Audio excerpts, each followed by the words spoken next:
अध्याय 16। क्राउस और उसके साथी निर्वासितों के शिविर से 2 दिन की पैदल यात्रा नहीं कर पाए थे, जैसा कि टार्ज़न ने उन्हें करने का आदेश दिया था।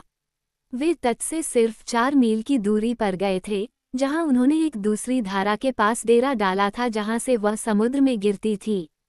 वे एक कटु और गुस्सैल समूह थे, जो समुद्र तट पर उदास होकर बैठे थे और वे फल खा रहे थे जो उन्होंने लश्कर को इकट्ठा करने के लिए दिए थे। वे 2 दिनों तक पसीना बहाते और गुस्सा करते रहे, योजनाएं बनाते और झगड़ते रहे। क्राउस और शमिट दोनों ही कमान संभालना चाहते थे, और शमिट जीत गया क्योंकि क्राउस बड़ा कायर था और पागल आदमी से डरता था। अब्दुल्ला अबू नेजम अलग बैठा था और उन सभी से नफरत करता था। ओबनोविच ने ऊंची आवाज में बहुत सारी बातें की और तर्क दिया कि उन सभी को साथी होना चाहिए और किसी को भी कमान नहीं संभालनी चाहिए। साझा हित के एक धागे से वे एक साथ बंधे थे। टार्ज़न के प्रति उनकी नफरत, क्योंकि उसने उन्हें बिना हथियार या गोला बारूद के भेज दिया था। हम रात में वापस जा सकते हैं और जो हमें चाहिए उसे चुरा सकते हैं, ओबनोविच ने सुझाव दिया। मैं भी यही सोच रहा था, शमिट ने कहा। अब तुम वापस जाओ, ओबनोविच, और जासूसी करो। तुम उनके शिविर के ठीक बाहर जंगल में छिप सकते हो और जमीन का अच्छा पता लगा सकते हो, ताकि हम जान सके कि राइफलें कहाँ रखी हैं।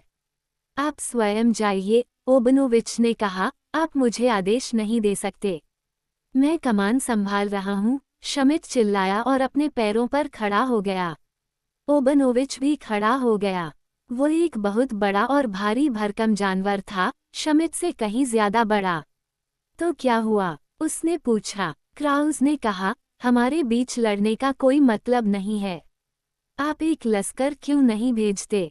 अगर मेरे पास बंदूक होती तो ये गंदा कम्युनिस्ट मेरी बात मानता, शमिट ने बड़बड़ाते हुए कहा और फिर उसने लश्कर नाविकों में से एक को बुलाया। यहाँ आओ, चुलड्रुप, उसने आदेश दिया। लश्कर उदास और भौहें सिकुड़ता हुआ आगे की ओर झुका। वह शमिट से नफरत करता था, लेकिन उसने जीवन भर गोरे लोगों के आदेश माने थे, और यह आदत उस पर हावी हो गई थी।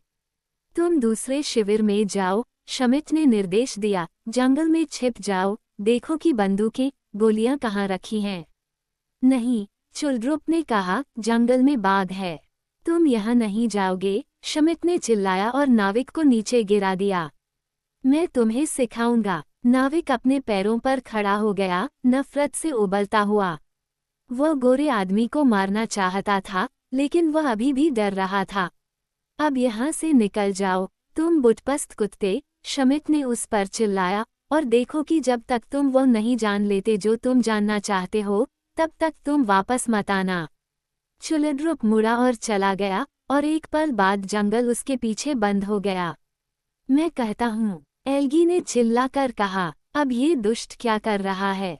बाघ उठ खड़ा हुआ था और अपने कान आगे करके पीछे की ओर देखते हुए खड़ा था। वह अपना सिर एक ओर झुकाकर सुन रहा था। बोल्टन ने कहा, उसे कुछ आता हुआ सुनाई दे रहा है।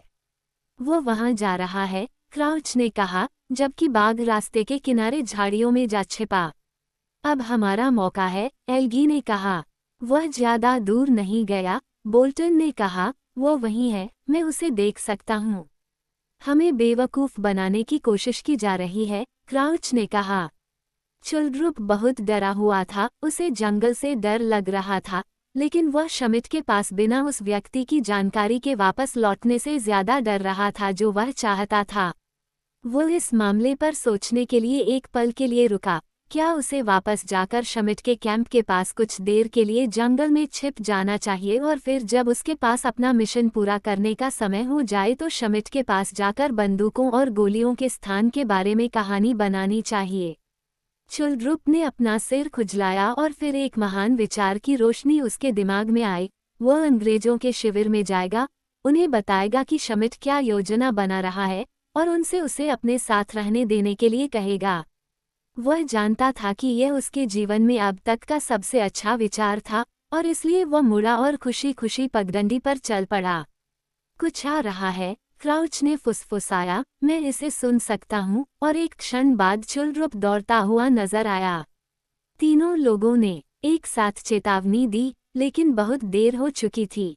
जैसे ही लश्कर ने आश्चर्यचकित होकर रुककर उनकी ओर देखा, कुछ पलों के लिए कुछ समझ नहीं पाया, एक बड़ा बाघ झाड़ियों से छलांग लगाकर आया और भयभीत आदमी के ऊपर चढ़ गया और उसके कंधे को पकड़ लिया।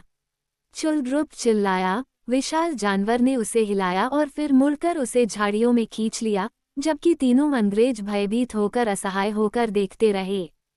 कुछ क्षणों तक उन्हें आदमी की चीखें और बाघ की दहाड़ें सुनाई देती रहीं, फिर चीखें बंद हो गईं।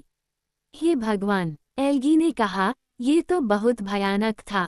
हाँ, बोल्टन ने कहा, लेकिन ये हमारा मौका है। अब वो किसी भी ऐसी चीज की परवाह नहीं करेगा जो उसके शिकार के करीब न हो। वे सावधानी से और चुपचाप जमीन पर उतरे, अपनी राइफलें उठाईं और शिविर की ओर वापस चल पड़े, लेकिन वे तीनों ही उस त्रासदी से हिल गए थे जो उन्होंने देखी थी। शिविर में दिन का काम पूरा हो चुका था, यहाँ तक कि कर्नल ले को भी लोगों को व्यस्त रखने के लिए और कुछ नहीं मिल सका। मैं बूढ़ा हो रहा हूँ, उसने अपनी पत्नी से कहा। क्या तुम अभी अभी इसकी खोज कर रहे हो? उसने पूछा। क्या तुम अभी अभी इसकी खोज कर रहे हो? कर्नल ने कृपालुता से मुस्कुराया। जब पेनेलोप खुद होती थी तो वह हमेशा खुश होता था। जब भी वह कुछ सुखद या दयालु कहती थी तो वह चिंतित हो जाता था। हाँ, उसने कहा, मैं फिसल रहा हूँ। मैं इन लोगों के लिए कोई भी ऐसा काम नहीं सोच पा रहा हूँ जो वे कर सकें। मुझे लगता है कि यहाँ करने के लिए बहुत कुछ है। पेनेलोप ने कहा, मैं हमेशा व्यस्त रहती हूँ। मुझे लगता है कि इन लोगों को थोड़ा आराम मिलना चाहिए, पेट्रिशिया ने कहा। जब से हम यहाँ आए हैं, तब से वे लगातार काम कर रहे हैं। कर्नल ने कहा, आलस्य से अधिक असंतोष पैदा करने वाली कोई चीज़ नहीं है, लेकिन मैं उन्हें दिन के बाकी समय के लिए काम बंद करने दूंगा। हंस डी ग्रूटे और जेनेट लॉन समुद्र तट पर एक साथ बैठकर बातें कर रहे थे। जीवन मज़ेदार है, आदमी ने कहा। कुछ हफ्ते पहले मैं पहली बार न्यूयॉर्क शहर देखने के लिए उत्सुक था। युवा, मौज मस्ती से मुक्त और जेब में 3 महीने का वेतन, मैं वहाँ क्या समय बिताने की योजना बना रहा था। और अब मैं यहाँ प्रशांत महासागर में एक ऐसे द्वीप पर हूँ जिसके बारे में किसी ने कभी नहीं सुना था, और यह सबसे बुरी बात नहीं है। और इसमें सबसे बुरी बात क्या है? जेनेट ने पूछा। मुझे ये पसंद है, डी ग्रूटे ने उत्तर दिया। मुझे ये पसंद है, उसने आश्चर्य से कहा। लेकिन तुम्हें ये क्यों पसंद है? क्योंकि तुम यहाँ हो, उन्होंने कहा। लड़की ने आश्चर्य से उसकी ओर देखा। मैं समझ नहीं पा रही हूँ, उसने कहा। आपका मतलब निश्चित रूप से वैसा नहीं हो सकता जैसा सुनने में लगता है। लेकिन मैं करता हूँ, जेनेट, उसने कहा। मैं, उसका तमतमाता चेहरा लाल हो गया। ऐसा क्यों है कि जब आप उन 3 शब्दों का मतलब समझते हैं तो उन्हें कहना इतना कठिन होता है? उसने अपना हाथ आगे बढ़ाया और उसके हाथ पर रख दिया। तुम्हें ये बातें नहीं कहनी चाहिए, उसने कहा। तुम्हें ये बातें कभी नहीं कहनी चाहिए मुझसे। क्यों? उसने पूछा। आप जानते हैं कि मैं क्या कर रहा हूँ? सिंगापुर, साइगोन, बटाविया में घूम रहा हूँ। मैं तुमसे प्यार करता हूँ, हंस डी ग्रूटे ने कहा। और फिर जेनेट लॉन फूट फूट कर रोने लगी। बहुत समय हो गया था जब उसने क्रोध या निराशा के अलावा किसी और कारण से रोया था। मैं तुम्हें ऐसा नहीं करने दूंगी, उसने कहा। मैं तुम्हें ऐसा नहीं करने दूंगी। क्या तुम मुझसे थोड़ा प्यार नहीं करती, जेनेट? उसने पूछा। मैं तुम्हें नहीं बताऊंगी, उसने कहा। मैं तुम्हें कभी नहीं बताऊंगी। डी ग्रूट ने उसका हाथ दबाया और मुस्कुराया। तुमने मुझे बता दिया है, उसने कहा। तभी पेट्रिशिया की चीखने की आवाज ने उनकी बोलती बंद कर दी। क्यों, एल्गी, तुम्हारी शर्ट कहाँ है? शिकारी वापस आ गए थे और यूरोपीय लोग उनकी कहानी सुनने के लिए इकट्ठे हुए थे। जब उन्होंने कहानी खत्म की तो कर्नल ने बड़बड़ाते हुए कहा, बस, ये तय हो गया, उसने कहा। अब जंगल में शिकार नहीं होगा, झाड़ियों के उस जाल में किसी को भी बाघ या शेर का सामना करने का मौका नहीं मिलेगा। ये सब तुम्हारा दोष है, विलियम, श्रीमती लेह ने झल्लाकर कहा। तुम्हें पूरी कमान संभाल लेनी चाहिए थी। तुम्हें उस जंगली आदमी को उन जानवरों को हम पर छोड़ने की अनुमति नहीं देनी चाहिए थी। मैं अब भी सोचता हूँ कि यह बहुत ही खेल-कूद वाली बात थी, कर्नल ने कहा। और यह मत भूलिए कि यह हमारे लिए जितना खतरनाक था, उतना ही उसके लिए भी था। जहाँ तक हमें पता है, हो सकता है कि बेचारे शैतान को उनमें से किसी ने पहले ही मार डाला हो और उसे उचित सजा दो। श्रीमती ले ने कहा, जो कोई भी महिलाओं की उपस्थिति में इस तरह से भागता है, उसका जीने का कोई मतलब नहीं है, कम से कम सभ्य लोगों के बीच तो नहीं।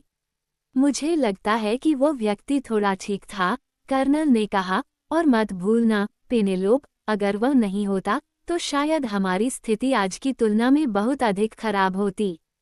मत भूलो, आंटी पेनेलोप, कि उसने तुम्हें साइगॉन से बचाया था। मैं इसे भूलने की पूरी कोशिश कर रही हूँ, श्रीमती ले ने कहा।